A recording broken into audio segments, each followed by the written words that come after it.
even Timothy Chalamet at some point will be an older person and there will be another Timothy Chalamet come along, it happens.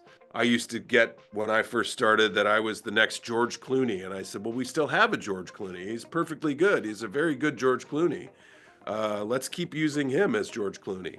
I'll just be the new John Hamm. That's fine with me." And it worked out great for me. I'm very happy, and I think George Clooney is very happy. He's doing wonderful stuff still, as he should. But yeah, getting older is part of life too, and you either rail against it and you fight it for as long as you can, or you accept it and understand that that's a perfectly good place to be.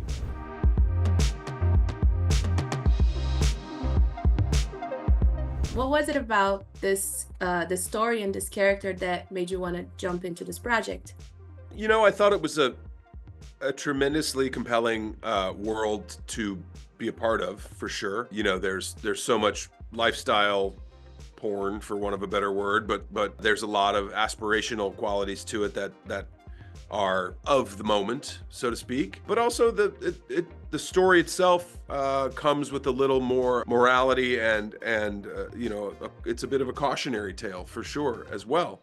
So I thought it was entertaining. Honestly, I knew Jonathan's work. I knew he had the capacity to write a really impressive and fun season of television, and the good people at Apple agreed with me because they picked us up for another season already. So we're excited to keep telling the story. Speaking of morality, Jonathan was just talking about how it was really important for him writing the script, your ability to create sympathy for a character even when he's doing morally questionable things. I know a lot of that is on the page already, but are there elements that you think are important for us to feel that? Oh, for sure. I think if someone just behaves deplorably and has no redeeming qualities, then it certainly becomes not only hard to root for them, but it's not a really entertaining story. If there's no path to redemption, or if there's no reason for somebody to root for the character, then why would you continue to watch? There has to be a way in and a way forward for them to hopefully get back to the right path. And I think that's again what Jonathan has expertly created throughout this first season. Coop seemingly makes the wrong decision at every chance he gets, but he does eventually kind of get a hold of it and really come to grips with his decisions and the repercussions they've had, and tries to make it right. Amanda, I first like to ask you what drew you into this story? What's special about it that made you want to join in? Well, I love Jonathan Tropper. I loved This Is Where I Leave You. I feel like he's a really good storyteller, and I was a huge fan of Mad Men, so I love John Hamm, and I knew he was going to be in it, and so I was excited, and I was really excited about. I thought Mel was kind of interesting and not just the typical sad ex-wife. So I thought that was really fun. And then Olivia came on board, and that was it. That was the icing Yeah. on. What about you, Olivia? What was it like for you to join? What drew you in? I love John Hamm. I think we all can say the same. All love John Hamm. And and I am really fascinated with people who have everything and are just so messy. Like people who have power and wealth and respect and all the material things they could want and all the social circles that they could love to be involved in. And yet they're just so messy, and watching people that are just manipulative and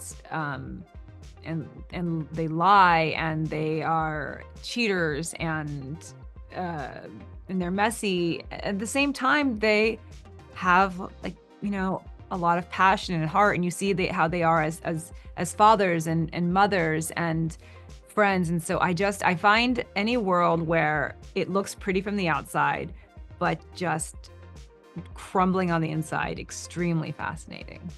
Some of my favorite scenes from Coop are especially in the first few episodes, every time he interacts with a younger man, there's this like contempt for those characters. It's very funny, but I think it also says a lot about where he is mentally, right? What was it like for you to navigate that aspect of the character? Yeah, it's not hard for me to find a place where I'm bitter about getting old. You know, I think that part of Coop's life and where he finds himself is what happens to all of us as we find ourselves aging out of the part of the culture that is meant to be most meaningful. Even Timothy Chalamet at some point will be an older person, and there will be another Timothy Chalamet come along. You know, it happens. I used to get, when I first started, that I was the next George Clooney, and I said, well, we still have a George Clooney. He's perfectly good. He's a very good George Clooney. Let's keep using him as George Clooney. I'll just be the new John Hamm. That's fine with me, and it worked out great for me. I'm very happy, and I think George Clooney is very happy. He's doing wonderful stuff still, as he should. But yeah, getting older is part of life too, and you either rail against it and you fight it for as long as you can, or you accept it and understand that that's a perfectly good place to be. I think Coop's somewhere in the middle. And this is your first solo lead since Mad Men ended 10 years ago, right now? Yes. And what has changed since then in TV making? Did you already feel some changes? I feel like the general scenario has changed a lot, right?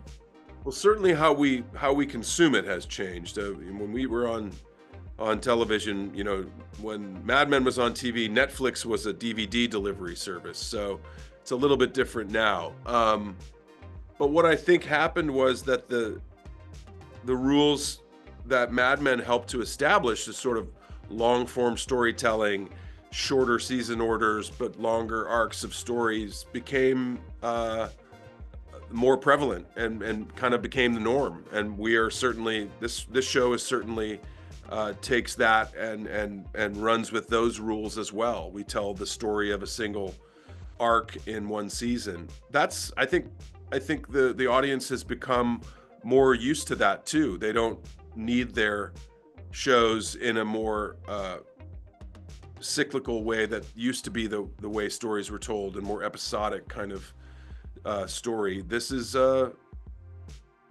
different way, and I think that's it's becoming the rule rather than the exception. And I think Mad Men was certainly a early adopter of that. And something else I was curious about is that I feel like on the show we have so many intimate scenes, and none are like the other, right? Each character has their own way of going about during these scenes. Was that on the script, or was that something you built while shooting? How does that work? The first time that I ever worked with an intimacy coordinator. Mhm. Did you do that? Was this the first time for you? No, I've had an intimacy coordinator Okay. before.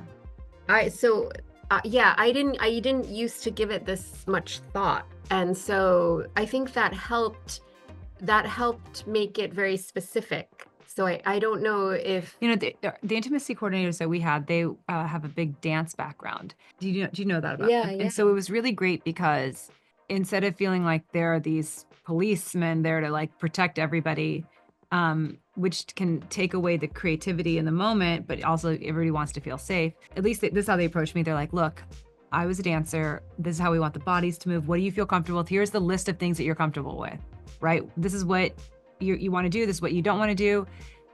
And let's discuss how you want the sex scene to play out. And then we would talk about it. It would be a long talk. And we had two, one man, one woman. And I remember, but it was the woman I spoke with first.